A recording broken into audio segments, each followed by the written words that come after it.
ஐந்து கரத்தனை யானை முகத்தினை இந்தின் இளம்பரை போலும் எயிற்றனை நந்தி மகந்தனை ஞான கொழுந்தினை புந்தியில் வைத்தடி போற்றுகின்றேனே. நமக்கு ஜோதிட ஞானத்தையும் கிரியா யோகத்தையும் தந்த குருமார்களுக்கு நன்றி.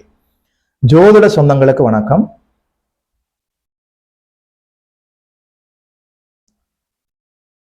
இன்றைக்கு இந்த பதிவில் யார் தன்னுடைய கணவன் மீது அளவுக்கு அதிகமாக சந்தேகப்பட்டு கொண்டே இருப்பார்கள் சொல்லி பார்க்கலாம்.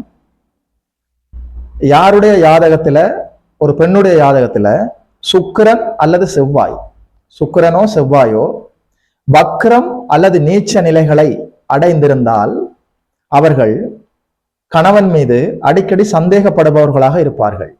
அது மட்டுமில்ல, யாருடைய யாதகத்துல சுக்கிரன் செவ்வாய், ஒரு பெண்ணுடைய யாதகத்துல சுக்கிரன் செவ்வாய் வக்ரம் அல்லது நீச்ச நிலைகளை அடைந்து அந்த தசா புத்தி அந்தரமும் நடந்து, அல்ல குறிப்பாக அந்த தசை நடந்து அந்த நீச்ச கிரகங்கள் 1, 5, 9 என்று சொல்லப்படக்கூடிய திரிகோணாதிபதிகளின் தொடர்பில் இருந்தால் நிச்சயமாக இந்த சந்தேகம் என்பது ஒரு மைல்டா தான் இருக்கும். நார்மலா இருக்கும், அப்பப்ப சந்தேகம் வரும்.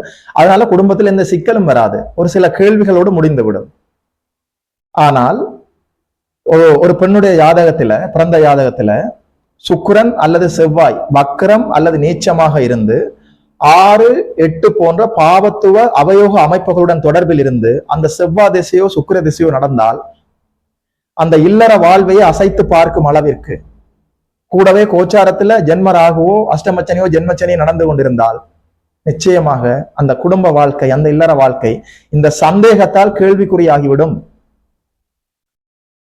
அதாவது தொடர்பு என்று சொல்லி பார்க்கிற போது 1, 5, 9 அதிபதிகளின் வீட்டில் இருப்பது, அல்லது அவர்களின் பார்வையில் இருப்பது, அல்லது அவர்களோடு சேர்ந்து இருப்பது, அல்லது அவர்களுடைய நட்சத்திர காலில் இருப்பது, இது போன்ற அமைப்புகளோடு இந்த நீச்ச செவ்வாயோ அல்லது வக்கர செவ்வாயோ அல்லது நீச்ச சுக்கிரனோ அல்லது வக்கர சுக்கிரனோ தொடர்பில் இருந்து அந்த செவ்வாயோ சுக்கிரனோ தசாபுத்தி நடத்தினால் நிச்சயமாக சந்தேகம் என்பது ஒரு மைல்டாகத்தான் இருக்கும், ஒரு மேலோட்டமாகத்தான் இருக்கும். அது குடும்பத்தை குலைக்கிற அளவிற்கு, குடும்பத்தை சிதைக்கிற அளவிற்கு, குடும்பத்தையே இல்லாமல் செய்கின்ற அளவிற்கு கடுமையான சந்தேகமாக இருக்காது கணவன் மீது.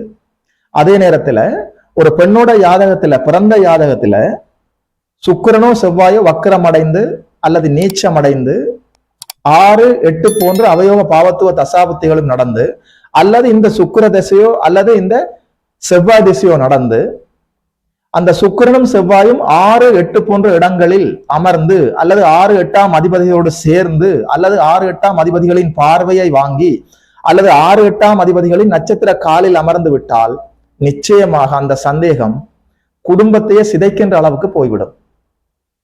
அதனால குடும்ப பெண்கள் உங்களுடைய யாதகத்துல செவ்வாய் சுக்கிரன் எது போன்ற சூழ்நிலைகளில் இருக்கிறது என்று பார்த்து அதற்கான எளிமையான பரிகாரங்களை செய்து கொள்ள வேண்டும்.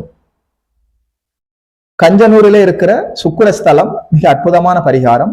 திருச்செந்தூர் முருகப்பெருமான் கைமேல் பலன் தரக்கூடியவர், குருநாதராகவே செயல்படக்கூடியவர். ஒரு யாதகத்துல இது போன்ற அமைப்பில் பாவத்துவ அவயோக கிரகங்களோடோ அல்லது இந்த வீடுகளினோடோ இந்த வக்கர சுக்கிரனோ அல்லது நீச்ச சுக்கிரனோ அல்லது வக்கர செவ்வாயோ அல்லது நீச்ச செவ்வாயோ தொடர்பட்டிருந்தால் நிச்சயமாக ஒரு தடவை குலதெய்வத்தை பார்த்து வணங்கிவிட்டு வந்து திருச்செந்தூர் முருகப்பெருமானையோ அல்லது கஞ்சனூரிலே இருக்கிற சுக்கிரஸ்தலத்தையோ சென்று வழிபடுவது இன்றியமையாத தேவை.